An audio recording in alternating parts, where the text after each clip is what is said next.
Israel అనేటటువంటిది ఇప్పుడు పాకిస్తాన్‌కి గూడా ప్రమాదకారి. ఎందుకంటే టర్కీ ఇజ్రాయెల్‌ని రెచ్చగొట్టింది. టర్కీ అంతు చూస్తానంది ఇజ్రాయెల్. భయపడిపోయి అర్జెంట్‌గా పాకిస్తాన్, సౌదీ అరేబియాలతో ఒప్పందం కుదుర్చుకుంది. ఎందుకు? సౌదీ అరేబియా దగ్గర ఆర్థిక స్తోమత ఉంది. పాకిస్తాన్ దగ్గర సైన్యం ఉంది కాబట్టి.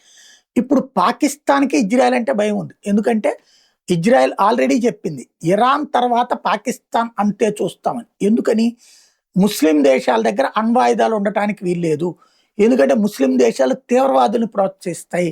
లైక్ ఇప్పుడు పాకిస్తాను లష్కర్ ఎ తోయిబా, జైషే మహమ్మద్, హిజ్బుల్ ముజాహిదీన్‌లను ప్రోత్సహించినట్టే Iran Houthi, Hezbollah, Hamas, Islamic resistance force, Islamic jihadist force లాంటి వాటిని ప్రోత్సహిస్తాయి. ఈ తీవ్రవాద సంస్థలు ఒకానొక దశలో ప్రభుత్వాల మీద ఆధిపత్యం చెలాయిస్తారు అనడానికి సాక్ష్యం యెమెను, లెబనాను, పాలస్తీనాలో ఉన్నటువంటి ప్రభుత్వాలు అక్కడ ముస్లిం ప్రభుత్వాలే. వాళ్ళ పైన ఇప్పుడు వీళ్ళు పెత్తనం చేస్తున్నారు. అలాంటి వాళ్ళు ఏదో ఒక రోజున పాకిస్తాన్‌లోను, ఇరాన్‌లోను వాళ్ళ చేతుల్లోకి అణ్వాయుధం వెళ్ళిపోతే ప్రపంచానికి థ్రెట్. కాబట్టి ఇరాన్‌లో అణ్వాయుధం ఉండటానికి లేదు, పాకిస్తాన్‌లో అణ్వాయుధం ఉండటానికి వీల్లేదన్నది ఇజ్రాయెల్ వైఖరి.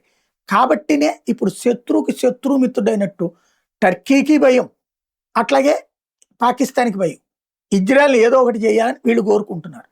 ముస్లిం దేశాలన్నీ తోడు రావాలని కోరుకుంటున్నారు. కానీ ఆ దేశాలకి తెలుసు వీళ్ళ చేతికి తమ జుట్టు అప్పచెప్తే తమ తల పగలగొడతారని.